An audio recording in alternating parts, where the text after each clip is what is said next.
Ah, perfect song to start our service with. And speaking of starting, welcome everyone. I wish to welcome each and every person here today and those that will be watching later on our YouTube channel. Now, our service is recorded, so you're welcome to turn off your video and change your name or whatever you're called to do, because it is through our recordings, our postings, that we reach farther than we ever could before. And please go check out our wonderful, incredible website at www.saccsl.org. There you can find everything you want to know about us, when we are gathering in person, what events are coming up, what workshops, all of that. And you can even go there to donate. You can leave a prayer request for whatever you decide to do. And you can also please check us out on our YouTube channel. There you can see almost all services that we've done that have been recorded. And there is a direct link to that on saccsl.org. Imagine that. And now for our opening song by Karen Drucker.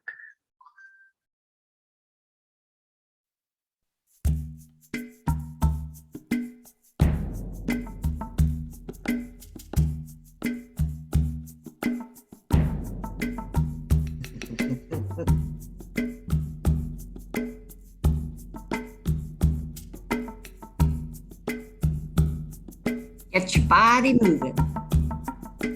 Thank you. I want to say thank you. Thank you.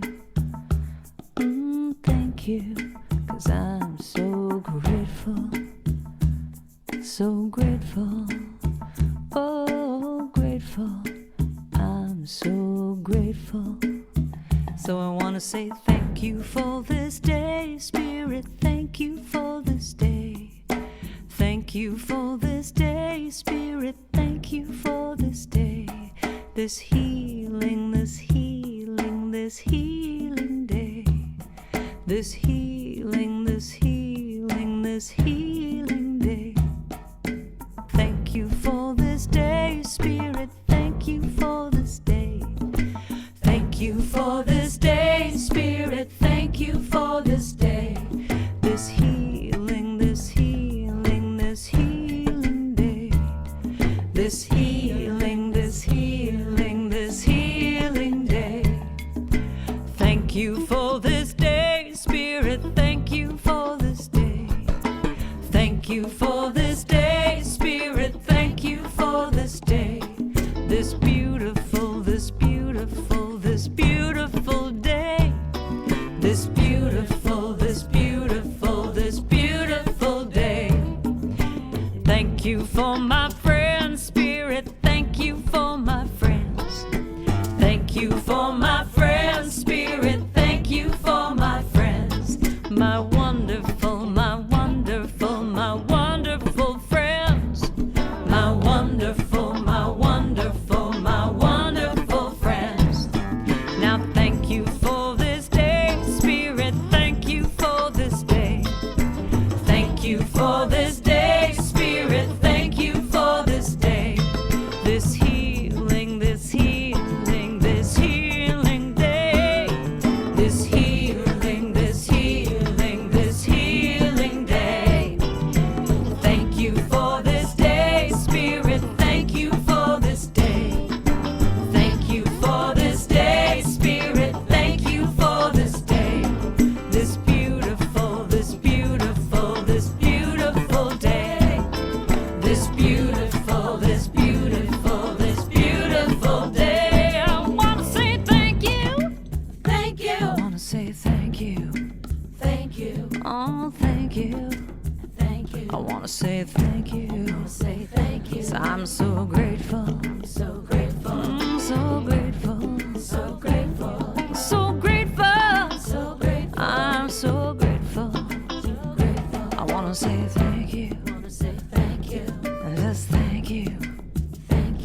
wanna say thank you.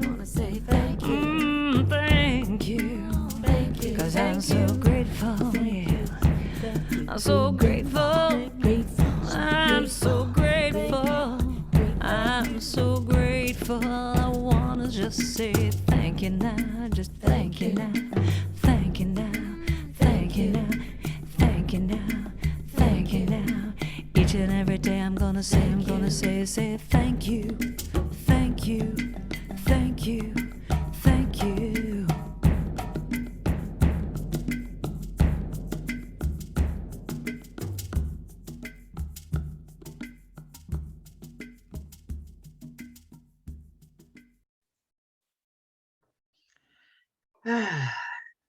So, as we kind of settle in, as we are settling in to this moment, to this beautiful moment that unfolds our day moment by moment by moment.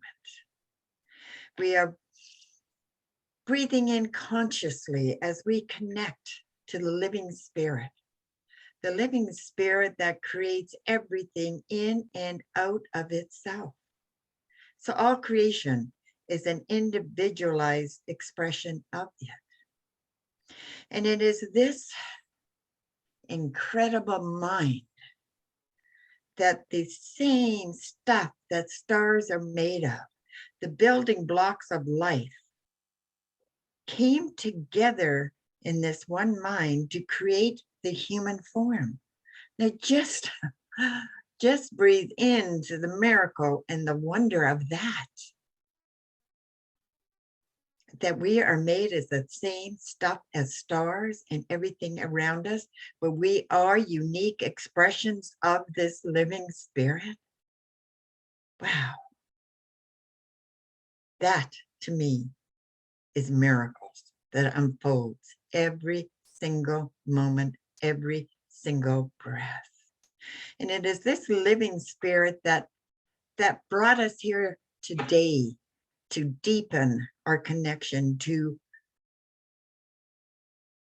deepen and widen and that connection to the living spirit that is expressing in, through, and as each and every one of us here today. And in this, we know, or I know, and I declare and accept that the words and the messages of Reverend Patricia VanWoerkom, the poetry of Doug VanWoerkom, and the music that started with such a beautiful song in this today's gathering, that it all comes together and it lands exactly where it needs to land. And I'm also grateful for Reverend Debbie Putnam, who is also a part of our message today. And knowing that it comes together so perfectly by the guided hands and mind and skill and gift of Carol Utchitzer. I probably mispronounced your name, Carol, and I deeply apologize. And knowing all this, I give thank you for this day. I give thank you for this service, and I give thank you for this very moment unfolding. And we anchor it by saying, and so it is.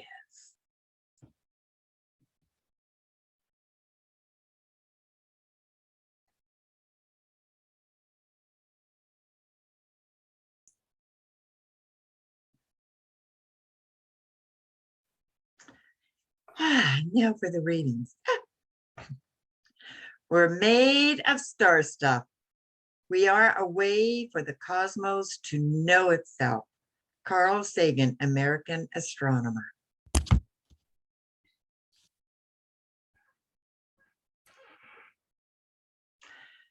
Not just beautiful, though. The stars are like the trees in the forest, alive and breathing.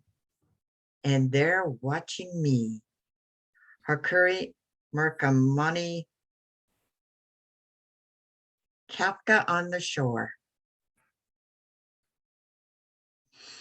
Love is a phenomenon of God, and God is love, the universal outpouring of the Spirit through law, wisdom, life, and action. God knows us in love. We know God only through love. When we love humanity, we are loving God in and through others. A Holmes Reader on practical wisdom.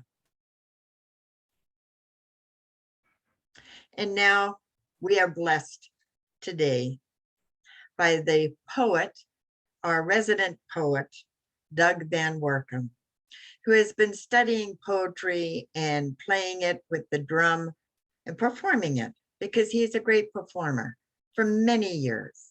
He has studied Hafiz and Rumi, all the greats, and he's among the greats as the poems that he creates just resonate so deeply with our teachings.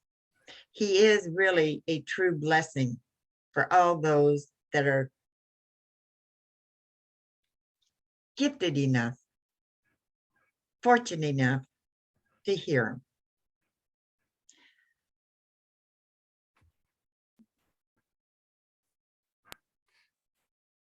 Good morning, everyone. The other night, when Reverend Patricia asked me to suggest some poems that might support her talk for this morning, I set out a few for her to consider, and she chose one that you'll hear later in the service. Interestingly enough, serendipity was present in the room that night because Patricia happened to see a different prayer or a different poem that I had set out for a totally different reason, had not even considered. And she saw it and said right away, that's the poem I want to open today's Sunday service. And here we are. I wrote this poem about several years ago while sitting in a small grove of trees outside of our back window here. It was one of those rare times when I would look straight up into the trees, stop everything I was doing, and just wonder. This is a poem that came from that wondering. It's called Tree Language. What can we learn from trees? We know they give us oxygen, and each year they let go their leaves for the soil's release, trusting that spring will bring a new greening.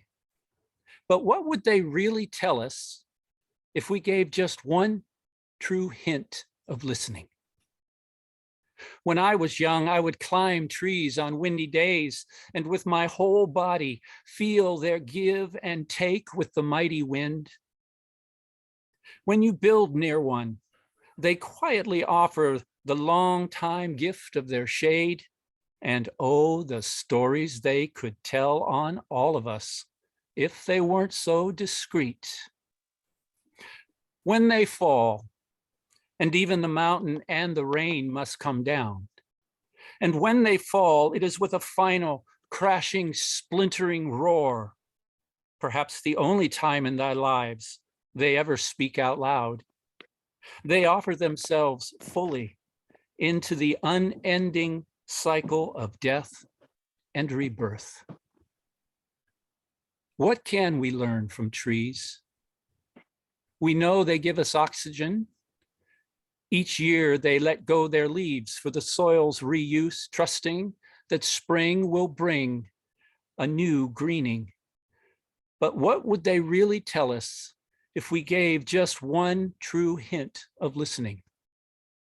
When I was young, I would climb trees on windy days and with my whole body feel their give and take with the mighty wind. When you build near one, they quietly offer the long-time gift of their shade, and oh, the stories they could tell on all of us if they weren't so discreet. When they fall, and even the mountains and the rain must come down, and when they fall, it is with a final crashing, splintering roar, perhaps the only time in their lives when they ever speak out loud. They offer themselves fully into the unending cycle of death and rebirth.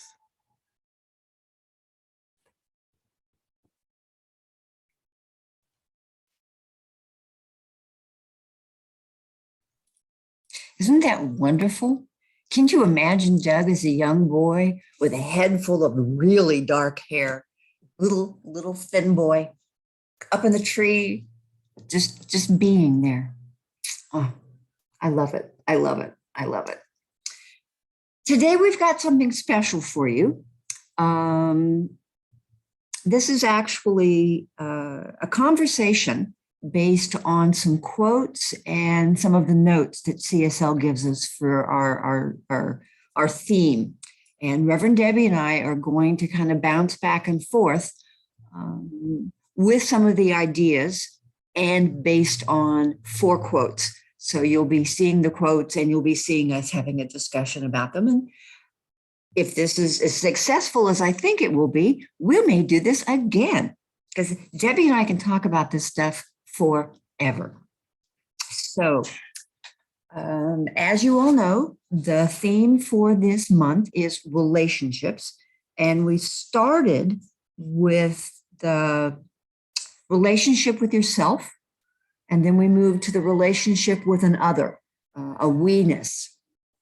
And then we moved to the usness, the society that we create by our relationships with each other.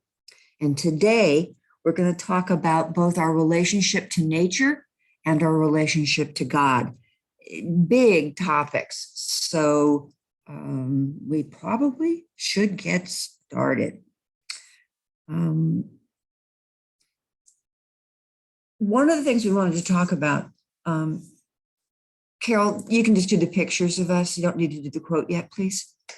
Is how nature reflects the body of God. It's something that we say pretty often, is that we are the body of God, that the body of God is us, and the body of God is the world around us. And that definitely is nature in all of its glory. So what we're going to look at is, how do we show up in this incredible universe, this wonder of nature?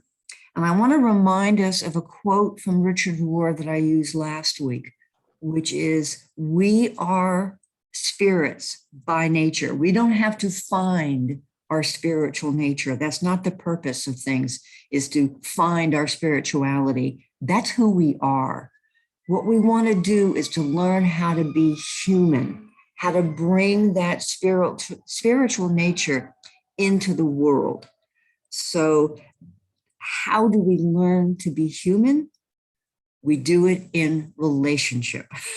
So that's why this month for me has been so profound, is everything's based on relationship.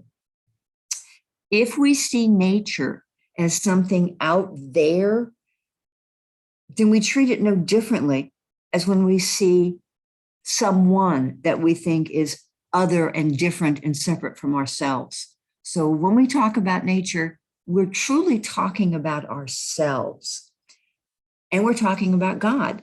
And one of the qualities that we want to bring forth today is immanence, that sense of God being in everything. So I'm going to turn it over to my partner to begin the conversation with a fabulous quotation from Holmes about this. Yes, I think we even have that quote on a slide that could be displayed right now. So this is interesting. Look at the first words, the central principle of religious science. So we're being taught the central principle of religious science is this immanence of God. All phenomena appearing in the natural world are manifestations of the spiritual world, the world of causes. So if we take that apart, what does that mean? It means that what we talk about, we are not separate, that we are actually completely one, not only with this spiritual dimension. We say that we're spiritual stuff, we're divine beings having a human experience, but also we are human beings having this divine experience in the middle of all of this phenomena of the manifest world, because everything that we see, everything we touch, everything we taste, the whole natural world, the forests, the hummingbirds, the incredible cosmos that we're seeing pictures of from the James Webb Telescope, all of this is the manifestation of the spiritual world. And the spiritual world is the world of causes. So without that, nothing would even exist. The entire seen and unseen universe is all happening within God, and as a result of God acting upon itself. And if the word God doesn't quite work for you, think love. Within love, it's all happening within love, and as a result of love, of this desire to express, acting upon itself. And the thing is, how we relate to nature is a demonstration of how we relate to God because of this. What do you think, Reverend Patricia? I was thinking is there's a statement from Holmes about all things are created because spirit wants to enjoy itself. And I think that is so obvious when you walk through nature, that there is so much beauty and form and color and life. It just is so alive, and there is so much joy, from quiet, simple joy of birdsong to, I think, thunderstorms. I was raised in the Midwest, so I think thunderstorms are a thing of joy. It's like letting your power out, not necessarily in anger, just really just filling up the sky with lights and sound and wind and rain. It's got to be from joy. It's got to be from sheer joy. And it really helps me feel that I am loved and that I am a product of joy when I'm out in nature. This makes it easy to see.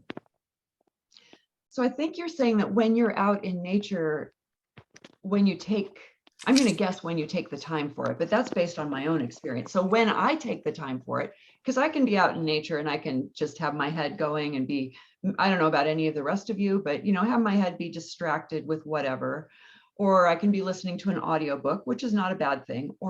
But when I take that time, like I know a group of you just went camping, when I take that time to just allow the connection, the relationship between me and nature, when I allow appreciation, all of the messages that the trees are telling us that Doug talked about in his poem, then something happens in that relationship, something happens in that connection. I am no longer just me and the world is out there, but I am in relationship with this alive thing that we call nature, that we call our planet. And this alive thing gives me more life. It's like it just builds. Do you have that experience? Yeah. Some of you know that I was a kind of a hippie in my younger days. So when I was first became a minister, the thought of wearing one of those black robes was just beyond me. So I had a silk screen done of a mountain with grass and flowers at the bottom and trees and sky and all that. But that central image of the mountain was something that came to me while I was in the process of becoming a minister in the Sierras, and realizing that the mountains were this massive limestone or granite, whatever's up in the Sierras, but that they went down underneath the ground beneath what I could see. And that's when the seen and unseen really came alive for me, that below the earth, the mountain was connecting with all of earth, and I was connected, even though I was on the mountain, sitting there among all the trees. I was part of that structure of the universe. And it was being me. I was part of it. You know, I belonged. That's always been a big thing for me, is to know that I belonged. And I think nature continually gives us that message. We belong. We belong. I love that. I want to just stay right there and just imbibe that feeling that I belong. So everybody just take a moment to have that feeling that we belong. In a way, we should all know this because we're here. Otherwise, we wouldn't be here if we didn't belong. And yet, to not only see the mountain as part of the bones of the earth, as this whole beingness of the earth, but also to know that that I am part of that we are part of this tree life that Doug spoke about so profoundly, even if the trees are spying on us. I'm not sure about that part. But the truth is that this whole manifest world, this natural world, in one of Holmes's books, Creative Mind, he says the impulse of the spirit to move must be caused by a desire to express what it feels itself to be. Beauty, form, color, life, love, and power. All things are caused to spring into being through the word because the spirit wants to enjoy itself. You found the quote. Yeah. And so I ask all of us, if spirit really wants to enjoy itself, and if we are the creation of spirit, then what is our job to do? And let's use this very solid, somber word, duty. I think we have this duty, a word everybody loves. I think we have this duty to ourselves, to this inner being that connects to everything, to enjoy and to imbibe the natural world and our connection with it and our relationships with each other. I want to move on because we've got several points to make today. And that's the next one. The next point is that everything matters. Carol, if you would give me the next slide. This is from Neil deGrasse Tyson, who's an American astrophysicist, and I just loved it. We are all connected to each other biologically, to the earth chemically, to the rest of the universe. It's anatomically, but it means with the atoms. And that's we are the star stuff. We are the stuff of stars. We are part of this universe. We are in this universe. But perhaps more important than both of those facts is that the universe is in us. And in preparing for this talk, one of the things the notes talked about was the human body and how many parts there were, that they all work together. I mean, there's the chemical elements and the molecular elements and DNA and all the different tissue types and organs and cells. But I learned that the body contains hundreds of different types of cells, but that notably the largest number of cells contained in a human body, it's not the largest by mass, but the largest by number, are not human cells at all. But there's bacteria residing in our guts, in our gastrointestinal tract. Did you know that you would not be able to digest your food without this bacteria that isn't human, that we have become connected? I mean, it's such a clear sign of how we're connected to nature and connected to the universe, that we have this relationship that is demonstrated by our intestinal flora and fauna. I think that's where all that stuff is coming from recently about kombucha and yogurt and kefir and all those things to improve your gut. It's because the gut we share with the universe that which keeps us alive. And I think that's just absolutely amazing. What's your take on that, Deb? Well, it means, yeah, I know you've kind of blown my mind here, so I just kind of have to contemplate that.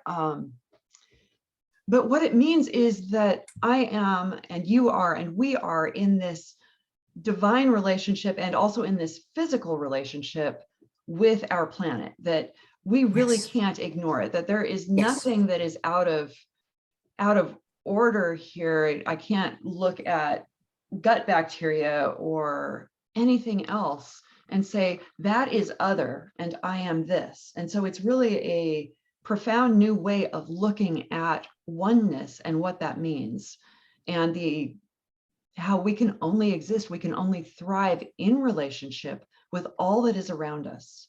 And so we can't ignore it.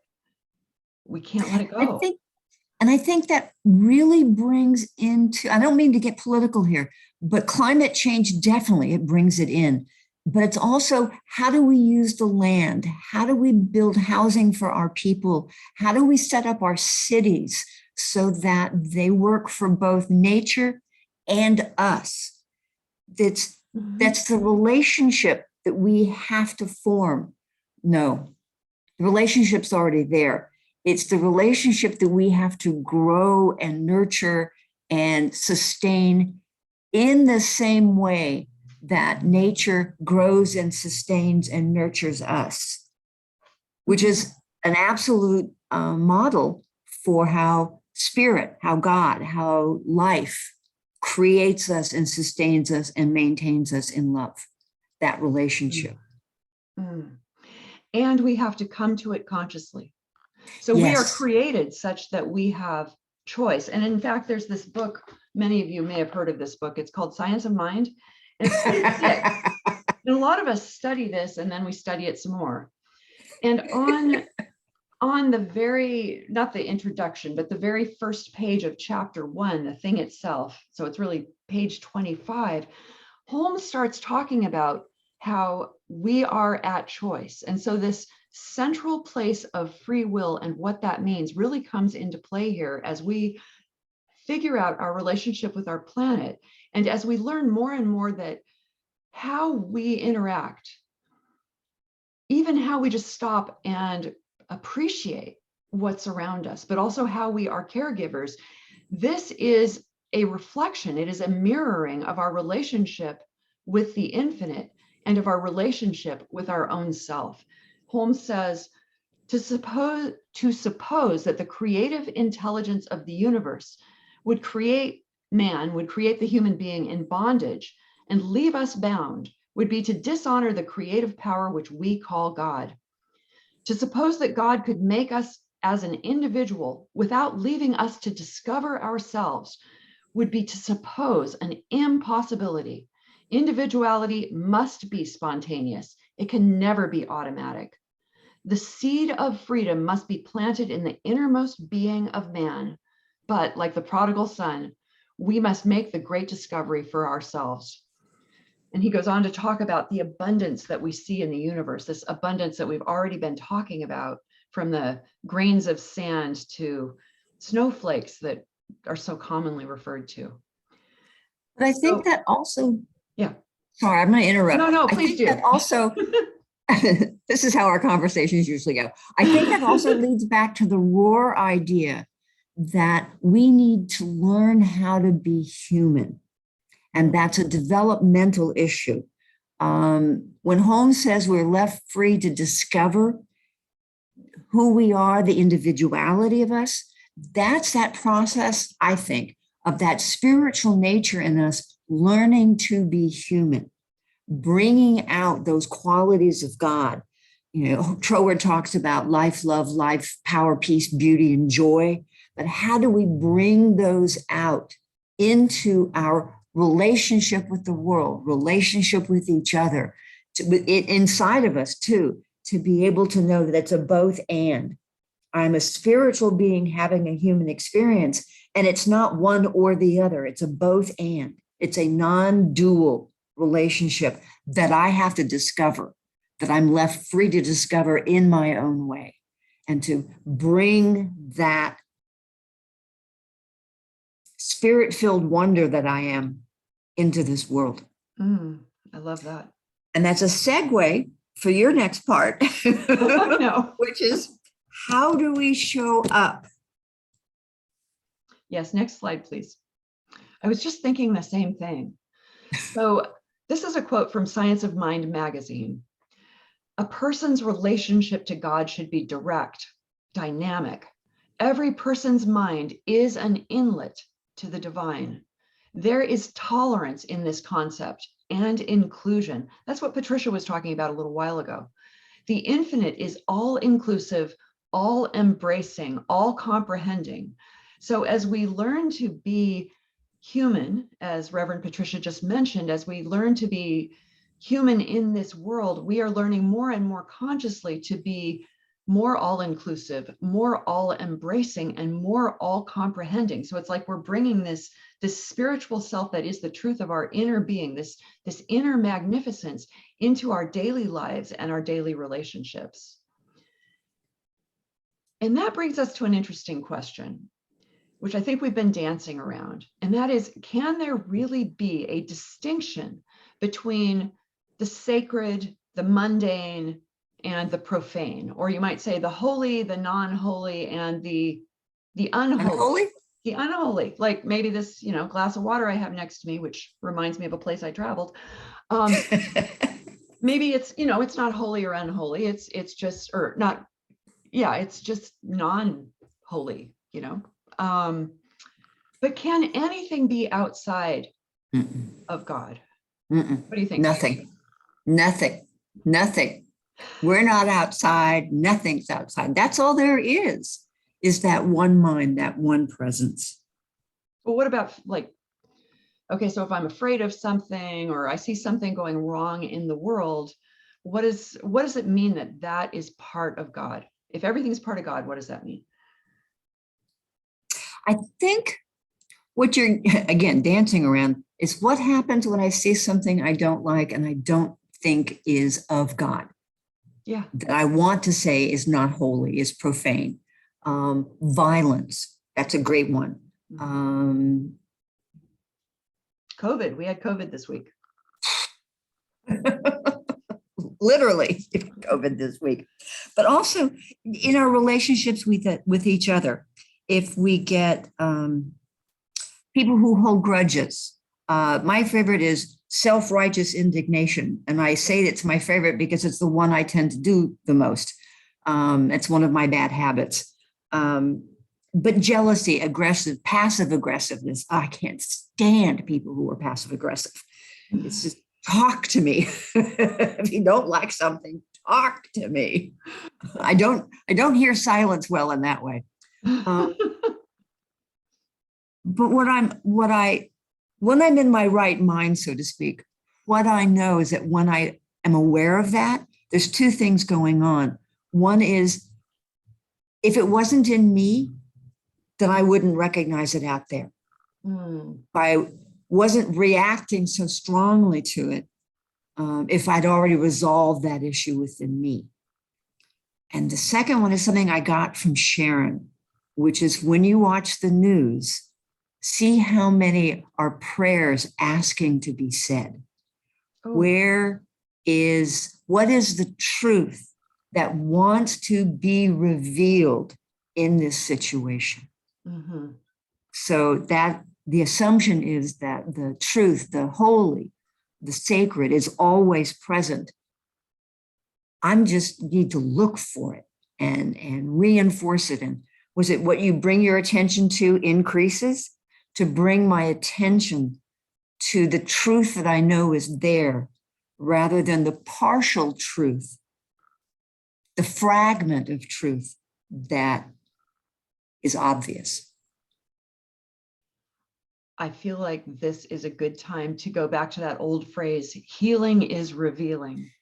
Yes. There's a reason that we say that. And there's this lovely thing from the notes. Patricia talked about grudges and passive aggression and these different things. It says, holding grudges, bitterness, righteous indignation, self-centeredness, people-pleasing. I've done some of that. I don't know about anybody else. Passive aggression, I try not to do that. Jealousy are all indicators of some idea we have about spirit. They're all indicators of some idea we have about spirit. And it's felt or absent presence in our lives. Yes. So it's not that its presence is absent, right? It is that we have this idea. It might not even be conscious. I mean, consciously, I can say, oh yes, God is all that is, spirit is everything. But there are times when I act or behave or unconsciously think that spirit is not present. And it might be that I'm, how I'm thinking about someone else or some situation in the news. Sometimes it's how I'm thinking about myself. Yeah. So, yeah. The notes saying I love it because it's been a theme all through the last talk and this one, which is we change the world by changing the quality of our relationships to the world, to each other, and to ourselves.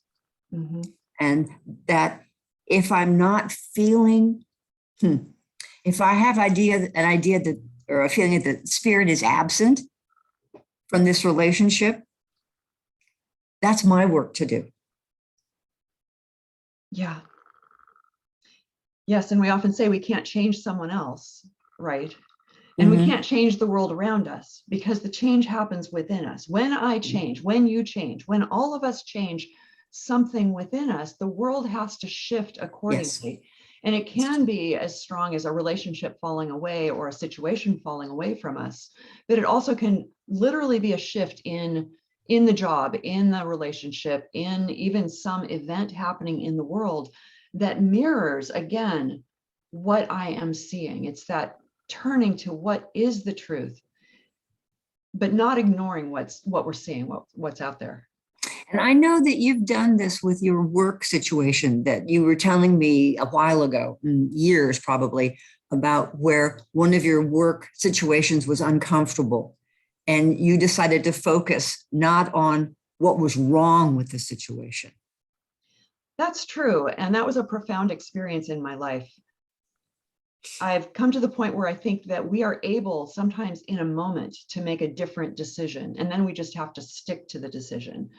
So I had been told about how terrible this work situation was, and I had just taken this new job, and the people I was working with said, yeah, we talked to each other and we thought about telling you before you took the job, and we decided not to, that there's this sort of bullying, I want to say abuse situation going on, and how terrible that was. And the result of that for me, and I don't know if any of you have had this experience, is I took that. I don't like bullies. I don't like unfairness. These are things that push my buttons in big ways. And so I can get into that self-righteous indignation that Patricia was talking about earlier.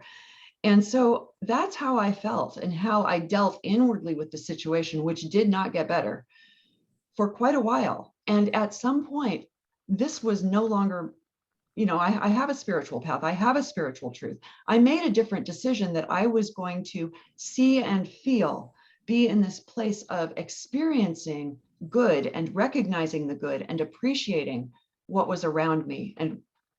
And everything around me shifted. We hired new people. Eventually, the manager who was problematic left, and we got an amazing new manager. But even before that, we had such an amazing turnaround in what was happening. And it almost brings tears to my eyes right now. Thanks for reminding me of that. That goes back to the quote that we're working with, that a person's relationship to God, to good, should be direct and dynamic. And it sounds like that's what you did, was you reawakened that direct and dynamic relationship and became that inlet. Yes.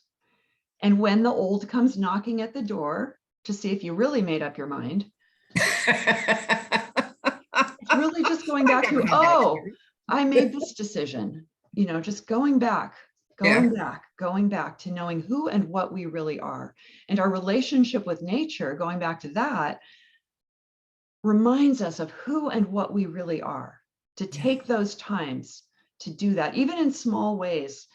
I think you were going to say something about oxygen. Yeah, yes. And I don't know that we need this slide anymore, actually. Yeah.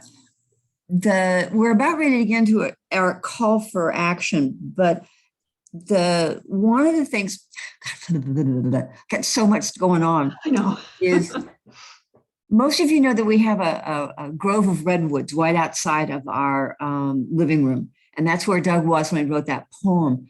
But there's something about sitting there and letting that magnificence just fill me to remind me. But the talk notes reminded me about how little tiny things can make such a difference. And the example they used was the difference between carbon monoxide and carbon dioxide. One of which, carbon monoxide, is deadly. And it's just CO, carbon monoxide. That's the chemical thing for it. You add just a little tiny molecule of oxygen, and suddenly you get CO2, and it's not deadly anymore. And I was thinking about how little tiny changes in our lives can make such a big difference. One of the things I was given early on in my path was a circle has 360 degrees, right? So if you take a path that's going at 9 degrees and then just change it to 10 degrees, as it gets farther and farther out, it separates, it gets farther and farther apart. So it was a reminder that a very small change over time can have a tremendous impact on my life. Okay. So part of that was a memory, a reminder for me to not be overwhelmed by the bigness of the things out there when I start feeling small, but to remember, as the old adage goes, I don't tell my little God about my big problems. I tell my small problems about my big God, because God's bigger than anything that I can imagine. Carol, could you bring up the next slide? This is a Rumi slide, Rumi quote that I just love. And it's, your task is not to seek for love, but merely to seek and find all the barriers within yourself that you have built against it. Let's leave it up for just a moment. Not to seek for love, but to seek and find all the barriers within yourself that you have built against it. And that's, I remember when I was going through an incredibly painful time, and I realized I was waiting to be saved. I was waiting for someone to come into my room, into my heart, into my experience to save me. And I realized that the door was locked and closed from the inside. I had built the barrier and I had to open the door. And I think there's this, I know as a practitioner that for all of us, you can get rid of the quote now and just go back to us, Carol, is that to heed that call of Rumi, that we have to find those barriers that prevent us from living fully and being in true, open, intimate relationships with other people. Intimate as in into me, being able to see into me, that I'm open and vulnerable enough to really let you see me, rather than all those barriers going, I have to be safe first, I have to be perfect first, I have to present myself in such a way that I think you will be pleased with me. Talk about people pleasing. Goes very early. So we actually have an homework for you that's based on an experiential that Debbie's going to do with you. And I'm all excited about this. Do you want me to set it up for you? Or? What do you mean by set it up? Okay, say what we're doing. What we're going to do is she's going to give you some time. I want you to select one item, just one, that you think might be a barrier to letting yourself be known, a barrier to expanding love in your life. Think about, it could be in all situations, this is a letting go of something, letting go of an old belief, letting go of an old paradigm, a structure of how the world works, an addiction to a substance, but more likely an addiction to a belief about yourself. But there's a barrier. We all have barriers to love and to being loved and to being seen for who we truly are, the magnificence of who we truly are. So I'm going to turn this over to Debbie. Okay, thank you. So drop into the still place. Close your eyes if you wish, or let your eyes go unfocused, or whatever feels comfortable for you. Feel the seat supporting you. Feel how your feet are supported. Your very breath supports you. Just breathe naturally.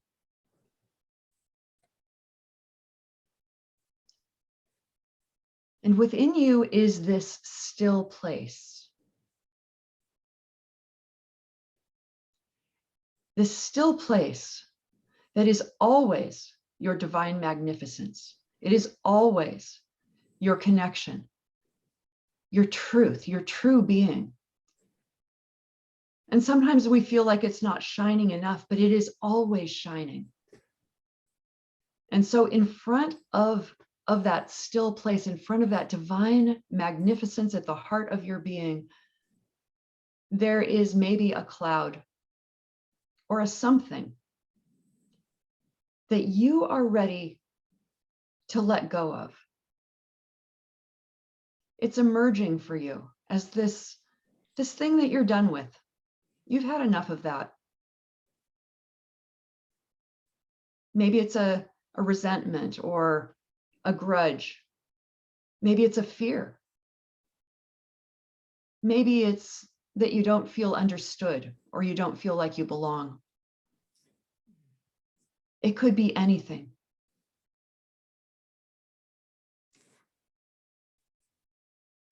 And I want you to examine that now as if it were just a small cloud or maybe a rock, something outside of you, for it is not you. And the truth is, it was never you. And just kind of look at it, recognizing that perhaps this belief, this old thought form, has served you long enough. Perhaps it has protected you and made you safe, made you feel safe. And yet now you recognize that you are safe. You are inherently safe. You are inherently loved. You are magnificence. And so it is okay to allow this thought form to simply dissolve, to brush your hands together, either mentally or physically, and just let it go.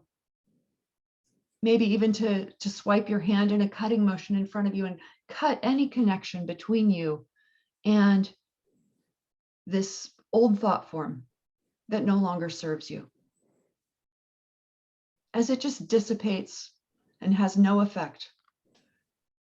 And so you return to the magnificent heart of who and what you are, and you see that this radiant light within you is now shining even brighter than you knew it could, or than it has before. You knew it could, but right here and right now, feel that connection to that light, that brightness. See it, this brightness of who and what you are, this absolutely loved, belonging, safe, trustworthy, trusted, and cared for being. This is who and what you are right here and right now and always. You are a safe being in a safe and beloved universe.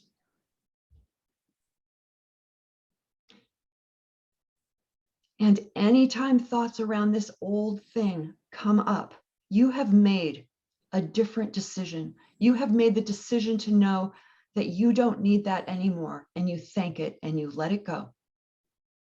Every moment, if you have to, every day. Or maybe it'll never come up again, and that's okay too. And so now return into this presence, this moment, wiggle your fingers and toes to move back into this present moment. Open your eyes when you're ready. And take a breath that connects you with the world and with each other. Blessings. Thank you, Debbie. And I would also say that in this world of relationships and connection, if you feel moved to do more work, to let go of whatever it is that came up for you, reach out to a practitioner, a minister, a friend, a therapist. The world is here to support and serve you. So reach out if that feels right for you. Thank you. We're going to Let's end a end. prayer. Yes, we're going to end this with a healing treatment, and we're going to do something that we haven't done in a while. When we were live all in this same room, we used to do this fairly often, but we would ask for treatment requests from the floor, so to speak. So go ahead and turn off your microphones, but you need to be really laser focused, like 1 or 2 words. I don't need to know who, I just need to know what you want treatment for. And remember, we're being recorded right now, so this is public. So you don't have to say anything. We have lots of places for you to get treatment requests that are totally private. But right now, who would like me to add something to the healing treatment? Speak up. Linda. I do. For the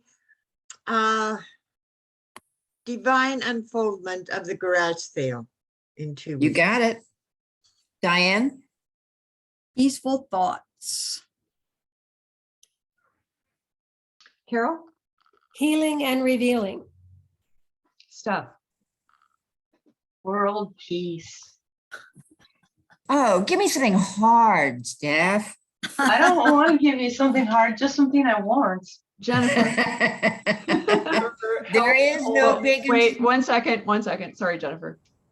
Okay. there is no big and small. So Jen, what For health and wholeness. you got it. Health and wholeness for Jim. Got Margie. it. Feeling safe and letting go. Ooh.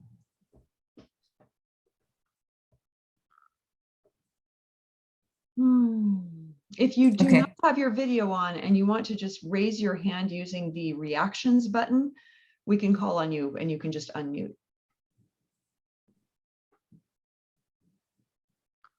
That might be it. Okay. No, So for Kathy, worthiness. you got it. Okay. For all requests, spoken and unspoken, they are all heard and alive in the mind of God. And that's really all there is. That is the best news possible, is all there is the mind of God. The movement of spirit, the delight of life itself, the presence that is always present, the creator that is always creating creation. And so moment by moment, life changes.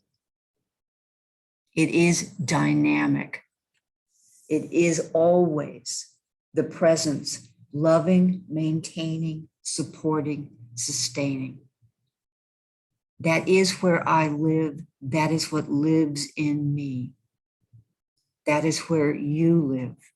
That is what lives in and through you. Knowing that all there is the one mind. I open myself to know that life unfolds in absolute and perfect divine order. Whether this is for a garage sale or for world peace makes no difference. It is always and forever the perfect unfoldment of good. And this is true in my body, my physical body, my health, the relationship between my organs and that which circulates among them, bringing vitality and aliveness, revealing the health that has always been there. And emotionally, there is a current of love, a breath of fresh air that wipes away any cloud, revealing the safety of the universe. All there is me out there. All there is God being me out there. So of course, I am safe. And I can let go of any remnant of the last 2 years that has said the world is not a safe place to be, because it is. I live and I move and I have my being in divine right order, in divine love. It is who and what I am. And I am more than worthy of this. I was born to be in this world at this time, in glory, to express all the love and the joy of the one mind, the one life, the one good that is being all. And I accept and know this truth for myself and for everyone who has, in the reach of my voice, who has put in a request, spoken or unspoken. We are the divine, changing and reshaping our world of relationships, moment by moment, as we fully realize who and whose we are. And I give these words to the law with great thanks, knowing that the law knows exactly how this will come about. I don't need to worry about the details. God's got this. And so I give great thanks. And so it is. And now we're going to move to our resident poet again for a treat from Hafiz. Thank you. The closing poem is by Hafiz, or Hafez. I've heard it pronounced both ways. He was a 14th century Sufi mystical poet who lived in what is now present-day Iran. I've heard he is still so loved in Iran that even to this day, people keep a book of his poetry close by.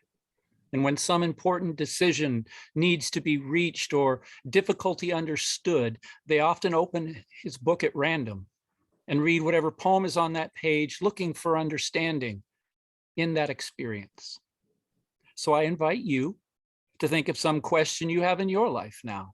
And imagine you've just opened a book of Hafiz and listen to this poem and see if it helps. In full disclosure, I will say, as this was written several hundred years ago, I have taken the liberty and changed some of the old time limiting references used to describe God. I hope Hafiz forgives me. This is a Daniel Ladinsky translation of a Hafiz poem called Carrying God. No one can keep us from carrying God wherever we go. No one can rob the sacred from our hearts as we learn to relinquish our fears and at last stand victorious. We do not have to leave God in the mosque or the temple or the church alone at night anymore. We do not have to be jealous of the stories of saints, those intoxicated souls who can make outrageous love with the divine. We do not have to be envious of our own spirit's ability, which can sometimes touch God in a dream. Our yearning eyes, our warm, needing bodies can all be drenched in contentment and light. No one anywhere can keep us from carrying the beloved wherever we go. No one can steal the sacred from the rhythm of our hearts, steps, and breath. Thank you, Doug.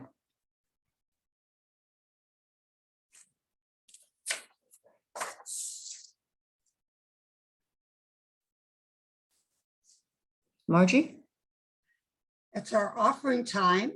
And I know Carol has the slide for everyone to see. The our address, our personal address and our website.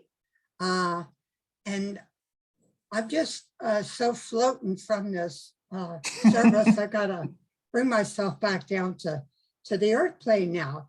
Thank you, Doug. And we just don't offer this. We just offer so much more every Sunday.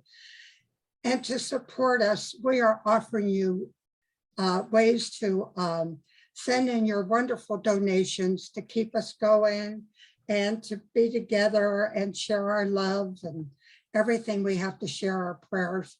And please go through PayPal or Square, www.saccsl.org, Amazon Smile.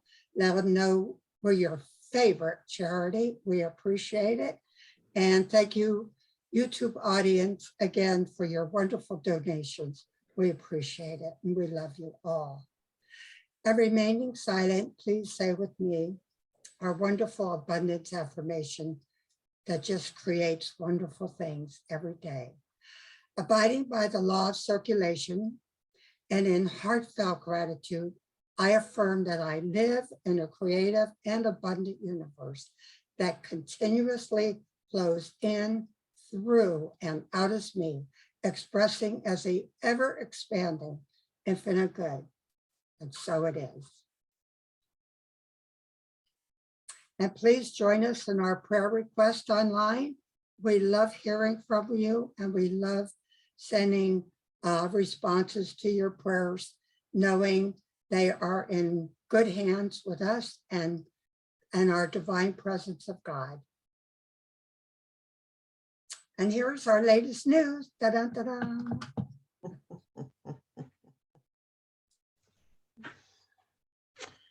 Well, I have to say, I agree with Margie. I'm still trying to. Oops, sorry. I didn't realize I was still on mute. I'm going to zip through the announcements really quickly, if you don't mind, Linda, because we're running a little late. I want to remind everyone that we're live first, third, and fifth Sundays, and the next Sunday is a fifth Sunday. And this is particularly important because we have a guest speaker. Reverend Lisa Carson is working her ministry in Thailand, and she's going to be here. She's just here in this back in the States for a couple of months. Yes, next slide, please. And she's going to do a special talk called With Love from Thailand, Tips for the Journey. And she is a world traveler and has done wonderful stuff. So she'll share her photos and insights. And then we have a workshop afterwards where she'll use meditation, visualization, inner reflection, and other practical tools for maneuvering through this wonderful journey we call life. So do come next Sunday live at our community center to welcome Reverend Lisa Carson. And as Doug asked me whether the busy hearts were going to be here on Monday, the busy hands, warm hearts will be meeting here at my house on the patio. Bring your project, bring your conversation, just bring yourself. We have a wonderful time, and I'm told that Stephanie will be here with her French horn, so we'll have music to accompany us. Busy hearts. I want to interrupt real quick with a question on Reverend Lisa's workshop. Will that only be live or will it also be on Zoom? Do you know? It will be on Zoom, and it's by love offering. Okay, thank you. Good thing. And then our outreach committee is continuing with Empowered Women Equal Healthy Babies with the supporting of the women's empowerment. Please check out our website. We've got lots of information there. And now I'm going to hand it back over to Margie. Thank you, Reverend Patricia. And here's a wonderful affirmation. Of course, they're all wonderful for everyone for the week. You could post it on your refrigerator, microwave, wherever, or just remember it. It's where I am, God is. Where I go, God is. And now for our benediction. And saying, thank you, God, for today. Thank you, Spirit, for this wonderful time together, sharing the knowledge and the technology and the poems and the music and everything. It's just, we're so grateful. So as I know, we're so grateful. I know that we're blessing this service today, and we're taking everything we heard today with us for the week, knowing it was especially for us. So we bless our world, we bless each other, we stay safe, and together we say, and so it is.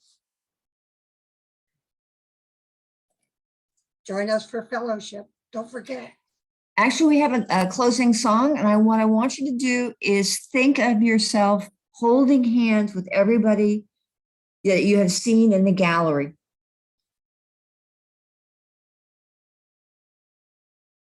And sing along, but keep your microphone off. Stay muted.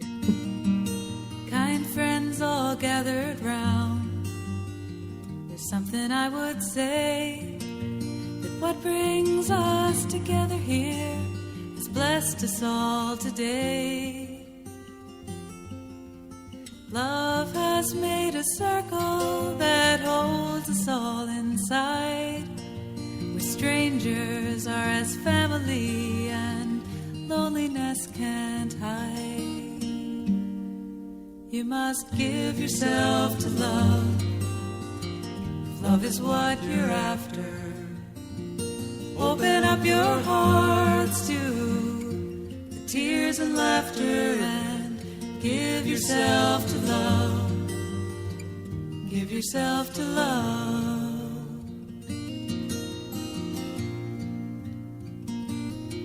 I've walked these mountains in the rain. I've learned to love the wind. I've been up before the sunrise to watch the day begin. I always knew I'd find you, though I never did know how. Like sunshine on a cloudy day, you stand before me now. So give yourself to love, if love is what you're after. Open up your hearts to the tears and laughter, and give yourself to love. Give yourself to love.